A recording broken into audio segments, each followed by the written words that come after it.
I won't miss these meetings, though I did look forward to them, because they were able for me to talk to the people out in Humboldt County who support us. If they don't know who you are, not likely they're going to support you. One thing I didn't like about my job was going out begging. You call it fundraising. I called it begging. And I said to my wife years ago, I hate to ask my friends for money. She said, Frank, it's only 10% of your job. You only just like 10% of your job. She put it in proper perspective. I said, you're right. But I never did like it. Some people like Al Cooper, they seemed like they were glad to see you coming and always provided. And Dan Johnson, you know, he knows you're coming there because you need help. And this community has been very helpful. The program couldn't be what it is without the support of the community and the administration. I've had 3 presidents, Siemens, and he was a good one, and the current one is excellent. We've had good leadership from the top, and I appreciate that. As a coach, you do. You knowing that the administration is for you, not against you, and when you see so many programs that are suffering and going under and dropping programs. We had a very successful wrestling program which we dropped, and that hurt. That hurt. But we moved on. And fortunately, I had softball, and I've had.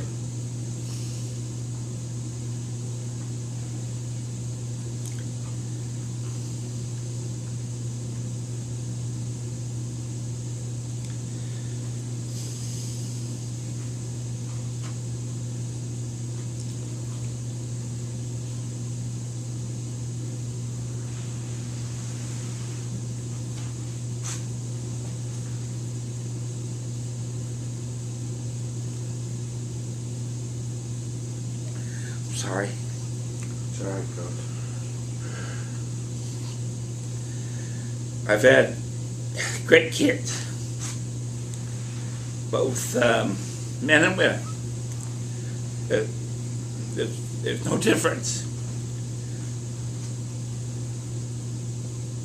in their desire to win or their dedication. And once a Humboldt softball player, you're always a Humboldt softball player. Once a wrestler, for Humboldt, you're always a wrestler.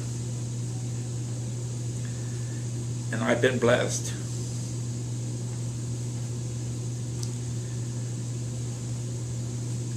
Do you have any questions? Coach, you were in really good spirits before heading to the Nationals, and when was the decision when you made in your mind that it was time for you to step down? After the second game, we were supposed to play the day before. Well, the day before that, we were supposed to practice. We had no place to practice. We're the only team at the national tournament that didn't get to practice on the game field. And then they doubled us up. I knew then it was a problem for our players. It wasn't right, but we had no choice, and I knew then we were in trouble. And the team, the players didn't show it, but I was hurting. I had 30 minutes to rest. From the time the game was over, the time I got done doing some scouting, the time I got something to eat, and come back to my motel, rest for 30 minutes, and go. That's what I had, 30 minutes. And I was hurting. And I made some calls, questionable calls. I lost track of the out situation. We had one out, and I didn't realize that. And I had a girl bunt, because that was the thing to do, was bunt and put the runner in the scoring position. And we bunted and was successful and blew the runner to second, but only had one opportunity to hit. And it was a hard shot, but they got it. I was mad at myself because I lost track of the out situation. And then in the last inning, with runners on first and second, I thought, I'm going to butter over. That's the thing, I get my best butter up there, Walker. So I walked, called timeout, I went over to Reed, said, Reed, I'm going to bunt. She said, yes. I called Shelley over, and she gave it some thought, kind of nodded her head, okay. And then I started to walk away, and Walker said, I've bunted twice, or something like that. She looked at me, and I said, I'll give you one pitch, and then you'll bunt. I'll give you one. Because if you remember, when we were playing up here in the regional, she had a ball 230 feet over the center field fence. The girl behind her had been 0 for 3 with runners on second or third. That one crossed my mind. I have, if I bunt them over, I have one chance. One chance, basically, of getting them home. I felt, I'll give her a shot, and I have two chances rather than one. They played a defense that we're not accustomed to. Third baseman didn't charge. The pitcher was going to cover the right side of the mound. And she hits a shot, double play ball. Talking to a coach, the old coach at Texas Women University, who is in the Hall of Fame. And I saw her before I boarded the plane, and she said, you know, basically, you lived by the long ball and you died by the long ball. That was in the back of my mind. The old coaches know. So I felt after that game that I had let the team down. And I forgot the out situation. There was one out, instead of no outs. I should have bunted what any rookie coach would have bunted. And I didn't. I felt responsible. And I was hurting. I mean hurting. So I told myself it's time. And I know we've had a great year. But there's time to walk away. I could have walked away on a number of occasions when we won it a few years ago, but I wasn't ready. I'm ready now. Not really. You know, not really. Now, But it's time. after making the decision, telling the team, how difficult was that? Same as telling you.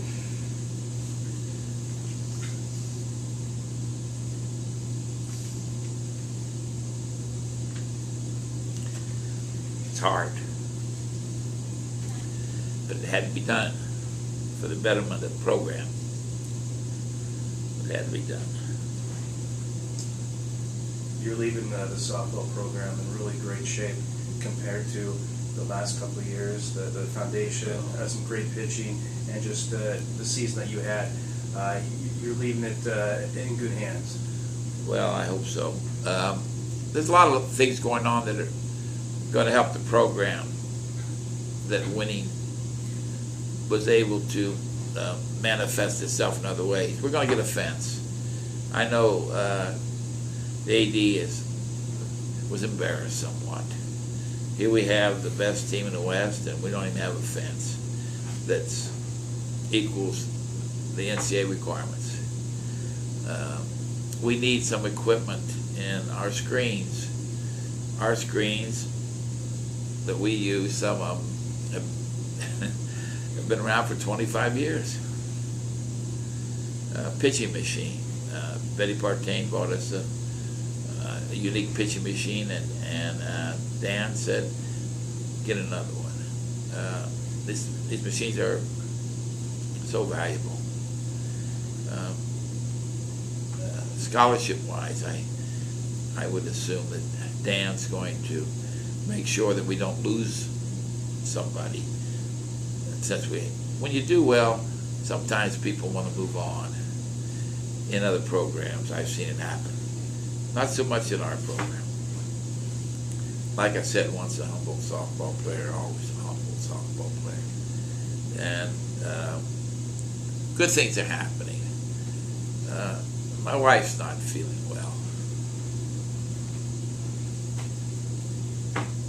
Now definitely a good opportunity to walk away, and opportunity to spend more time with Mary Lou. And how important is that for you? Oh, 55 years.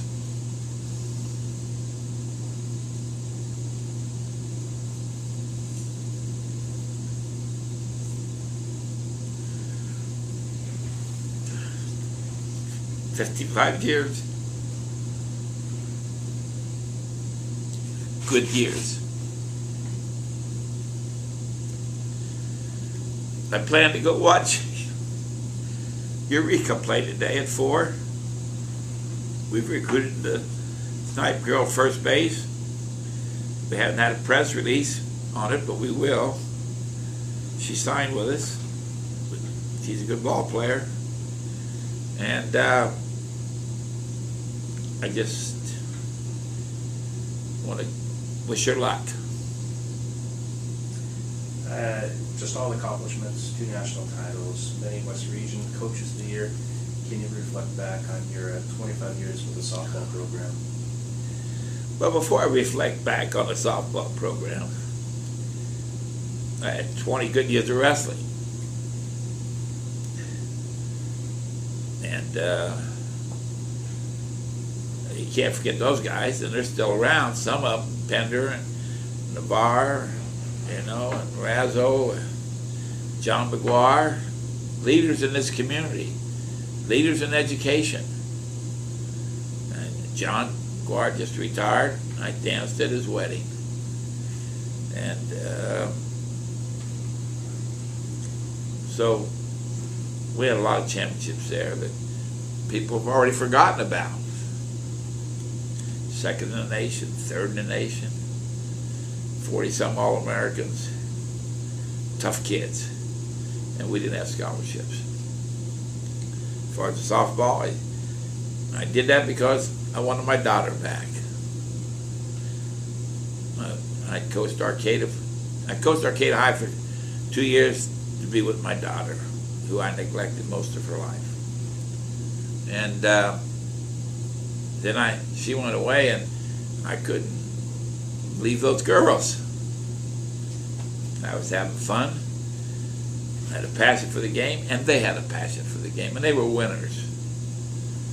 It breaks my heart when I see Arcata lose. And it will always break my heart when Arcata loses, because I have a strong feeling in my heart for them. And then it was natural. Here at Humboldt, I told the AD I would do it for 2 years. And I said, one reason I was going to get my daughter to come back. I missed her. She came back 25 years later. You get attached to people. And when we started the softball program, we didn't have any balls. The balls that we had a 5-year hiatus. We had some balls, 3 boxes of balls, and every time you hit it, the seam would break. The bats were antiquated. We buy new bats just for the tournament nowadays. Our bats were 6, 7, 8 years old. We didn't have a net, So we had a machine that threw 50 miles an hour. So whoever used the machine had to protect themselves. Now we got nets all over the place. The program was growing. The field house was cold. It had at least 1,000 holes in it. And it was colder inside than outside in the winter. January and February was freezing. Come a long ways. And every year the ladies that persevered, they never complained. Other teams would tell me how bad we got it, but I never heard it from a player. Never heard a player say, "Coach, it's too cold to practice in here," or "Coach, it's raining on us in here." Never heard it. Like I told you, I've been blessed. 2 national titles with softball. Which one are you more proud of, or are they both equal in your mind? I never thought of it. At the moment, it's what's happening. You live for the future. You don't look back. Every team is unique. Every team has its clowns, and every team has its scholars, and every team has an individual or two that make it fun to be around because they're screwing up. I'm getting out at a good time before they get me for hazing. They told me the word rookie is hazing, and I use that practically every day. But it's written in the bylaws that if you call somebody a rookie, that's hazing. Well, I guess I'm getting out before I get nailed for hazing. But that doesn't mean I don't love them. It's just, we tell them, we yell at them, then we run them. Seems that running them, they get the message better than if I tell them. Now, modern day coaching techniques tell you be their friend. I'm not your friend. And I'm certainly not your father. I'm your coach. And my breed of coaches, they're dying out. When I was going to school, San Francisco State, they talked about the ultra-modern coach, and the hardhead. Those were the terms. And the women's program in those days was you're playing for the fun of the game. No more, no less. You're playing for the fun of the game. I remember Dr. Zion telling me when I came here, "Frank, there is no finish line." I told her after a year or so, "Dr. Zion, you've never been in a race. But there is a finish line." And there's no difference. I had great wrestlers and great softball players, and I was on a plane and Danny, the AD, said, pick your greatest player at each position. And I told him I couldn't do it. Couldn't do it. So many great players. Certainly this year I had some great players. Stoff is a future Hall of Famer. No doubt about that. I mean, best player in the country, Division II. And she definitely could play D1 ball, easy, any place. Player. And a student. And a good person. I enjoyed coaching Stoff. And you have a relationship with each player, and it's different with each player. You can't treat them all the same. I thought you could treat them all the same, once a Marine, always a Marine type of hard-nosed approach. You do it this way, or there's a door. It's the right way, the wrong way, and my way. And after a while, been here 45 years. You modify that. Some kids you have to stroke them, and some kids you have to pat them on the head, and some kids you got to hit them on the rear end, I suppose. And I'm a yeller. There's no question about that. I think we're going to get a pretty good ball player from another institution, JC, that we've been trying to get. But the coach, who former HSU quarterback, didn't know if the girl could handle me. Well, I had Shelley call and tell the coach I'm retired, and Shelley could handle her. So we may get a great player out of this who was vacillating. People that come here know what they're getting into. You don't send us an individual here that's thin, armored, that's fragile. I don't build character.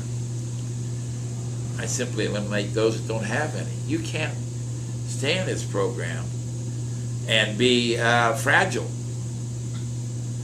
You won't make it. Now, there's a few girls that I probably hurt their career. But there's vastly a great number of them that benefited from a little spanking now and then, verbal spanking, or running, or call it yelling at, or hazing. I have certainly hazed people in the past. There is no doubt about that. And I didn't even know I was hazing. That's the sad part. And the word rookie, I'm going to say rookie, And I had some rookies on this team. And they can't touch me now for it, because I'm retired. you look around and coaches are getting nailed right and left. And some should be. That Rutgers situation, I felt the coach should go. And now the new athletic director is under the gun for her efforts in Tennessee. Think about firing her. I don't know. My daughter was always worried about me, along those lines. She said, "Dad, you went out on your terms, not theirs." She's right. I'll always be loyal. But I told Shelley, I won't stick my nose in her business. It'd be easy for me to sit up in stands and become, what do you call it, a media person, and say, well, why'd you do that? Why'd you do that? Oh, she shouldn't have done that. The coach at Arizona, Candrea, he said half the times the questionable calls, you're wrong. I mean, that's why they're calls. That's a great call, Say we bunted. I saw in the game, the championship game, the team that beat us 1-0, they had to go overtime before they lost the championship game, and I felt we had a better ball club. So we could have been there. Key hits. One of our best hitters came up 4 times with runners in scoring position and never got a ball basically out of the infield. That's tough. Talking about Shelley, obviously for years knew her as a player, and now being your longtime assistant. Knowing her so well, what's going to make her hopefully the next head coach here for softball and Humboldt? Well, I all along, everything I did, I copied her on. When I submitted a budget, I gave her a copy of it. She handled a lot of the program. She was responsible for recruiting 80-90%. I mean, we have 600 people contact us every year, and she dwindles it down and says, you better look at this video or that video, or you better go see her yourself. So recruiting, I don't worry about that. She's a pro at that. Strategy, well, I'd say 90% of the time she agrees with me. When I call time out for my last hurrah, I ask her her opinion. And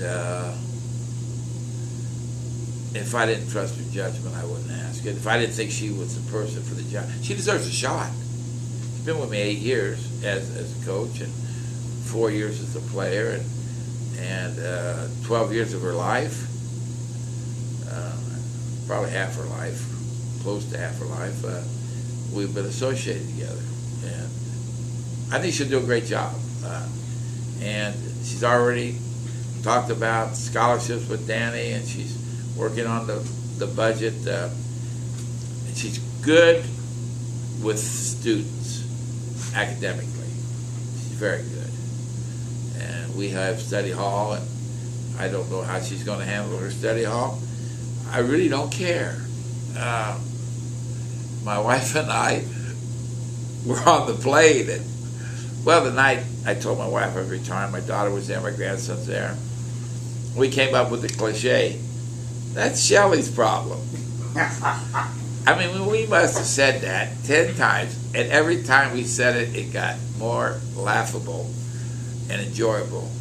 He said, what about this? And we all said together, that's Shelley's problem. And I think she can handle it. Well, I know she can. She's married with 2 kids. I hope she does a better job with her kids than I did. I didn't know my daughter existed until she got to high school. She came in one afternoon. I was doing some paperwork. We just got back from a trip. And she says, Dad, I want you to teach me how to pitch because I'm an old thumber, you know. And I said, no. You're an outfielder. I taught you how to bat and how to throw and how to slide. You'll be a great outfielder. She said, Dad, they don't even have a pitcher at Arcata High. I said, they still don't have a pitcher at Arcata High. She leaves, goes talks to her mother.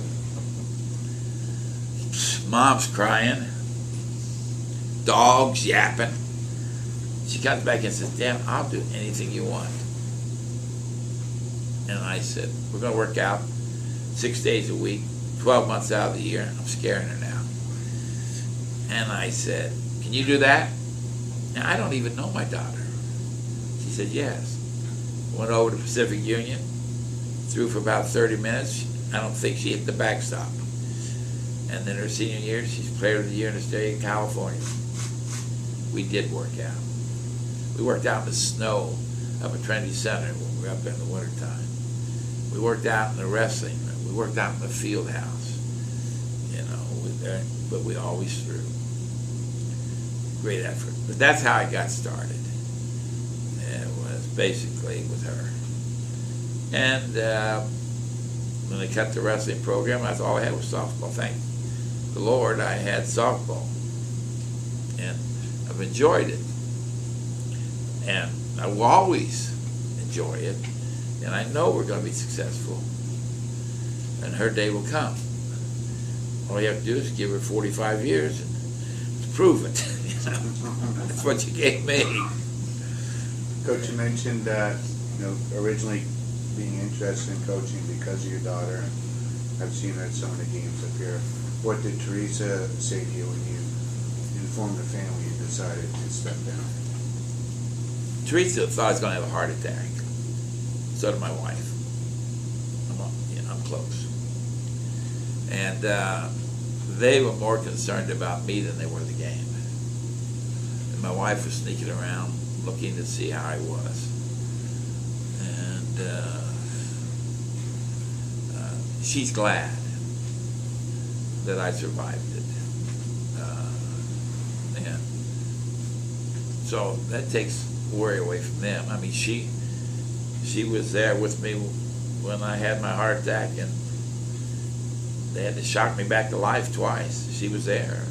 Right after that, my wife was standing in the room. Shouldn't have to go through that.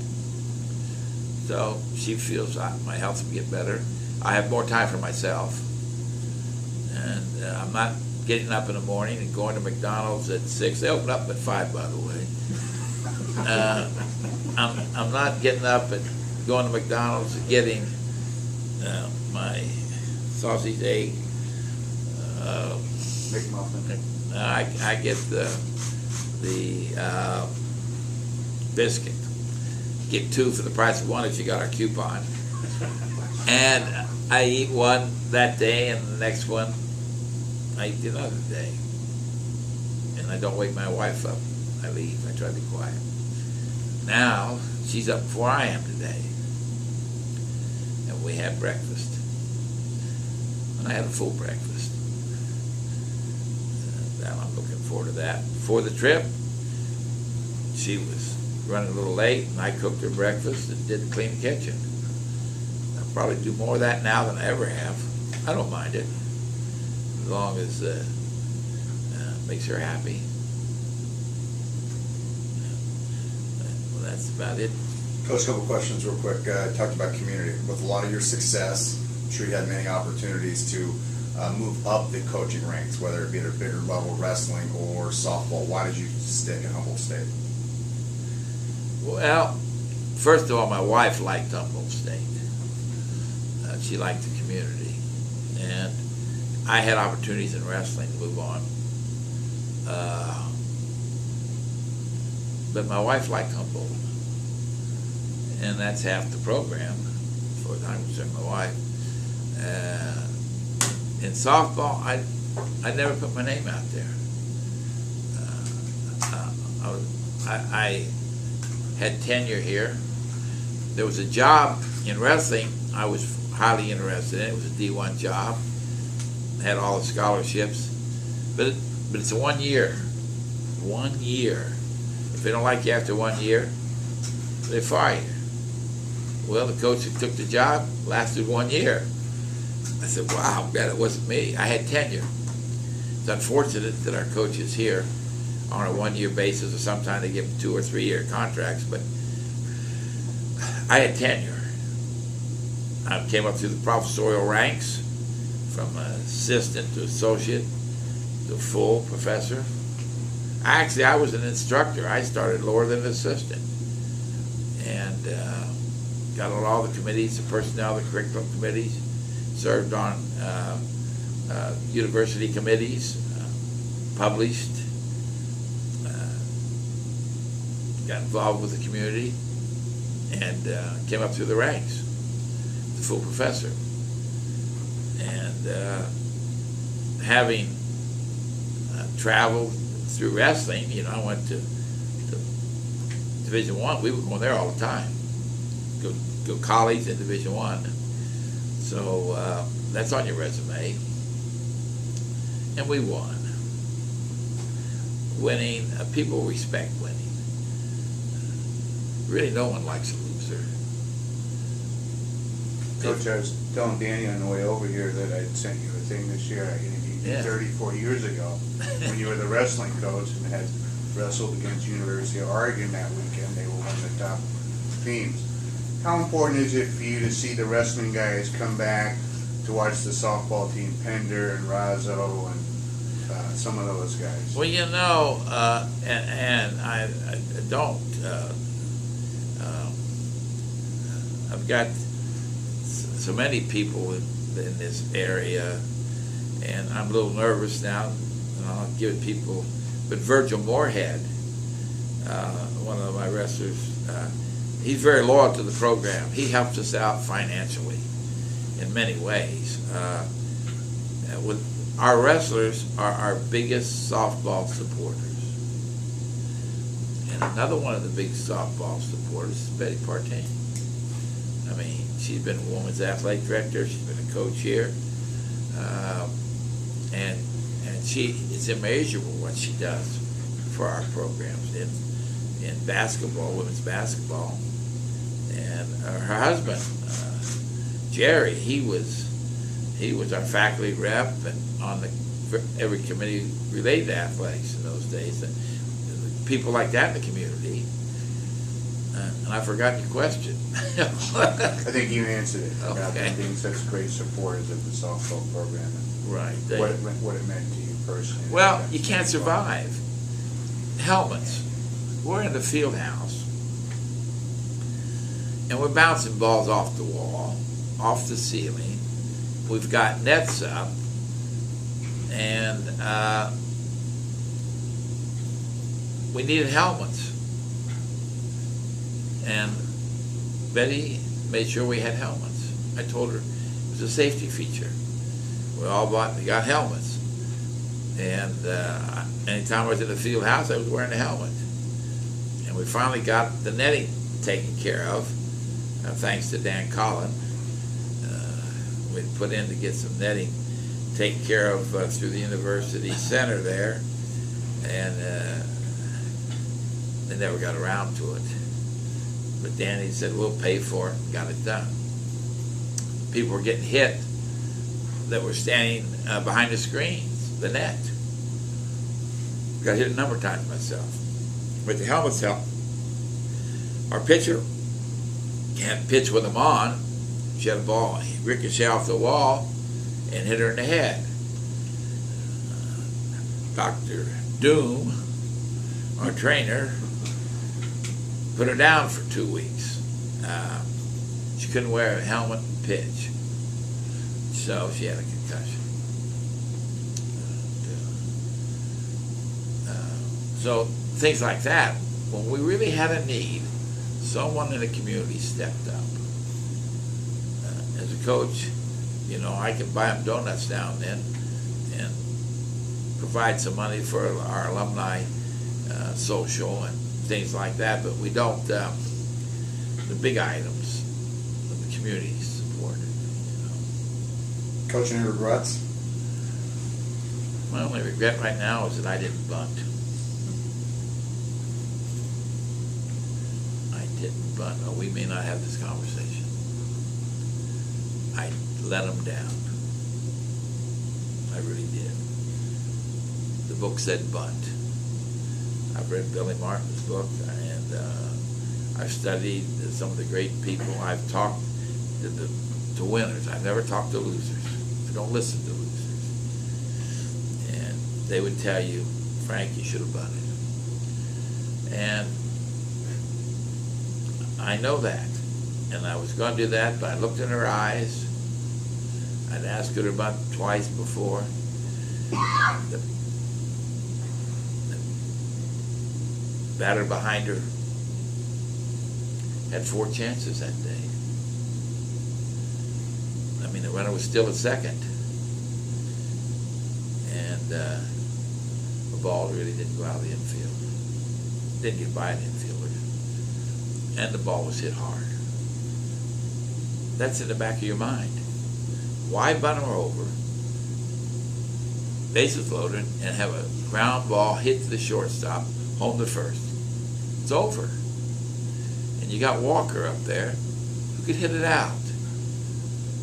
And I said, I'll give you 1 pitch. Now, if that was a ball, I would have bunted. I would have bunted. But I just believed in her. Let's go back to the last time we won a championship. Runners on first and second. Galetly's at the plate. I call timeout. I say, Galetly, you got to put it down.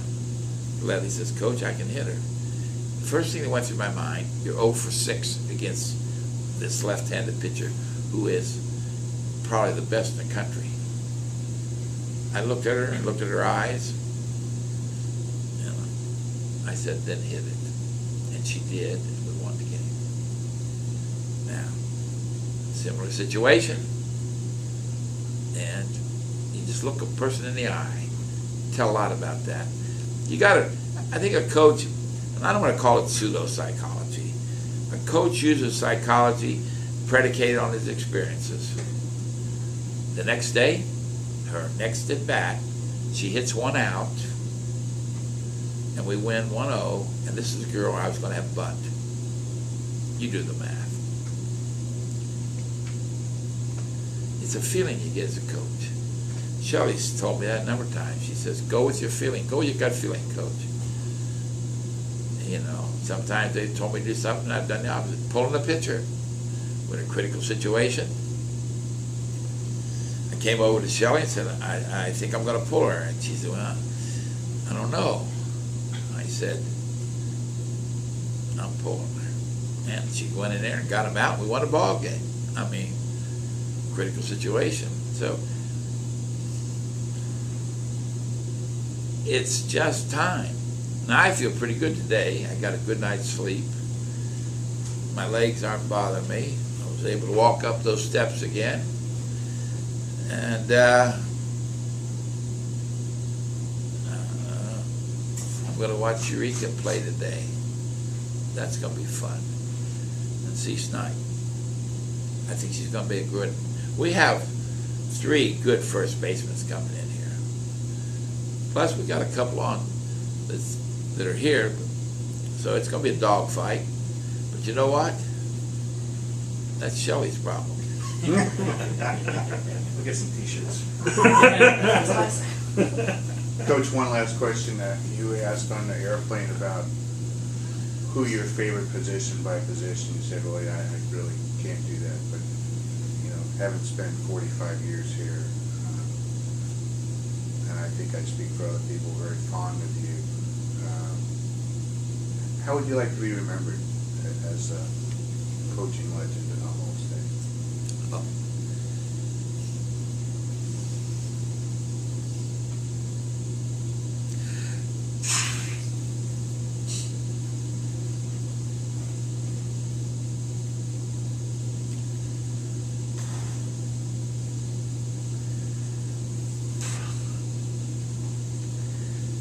A benevolent dictator.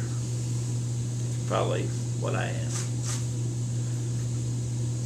That probably describes me the best.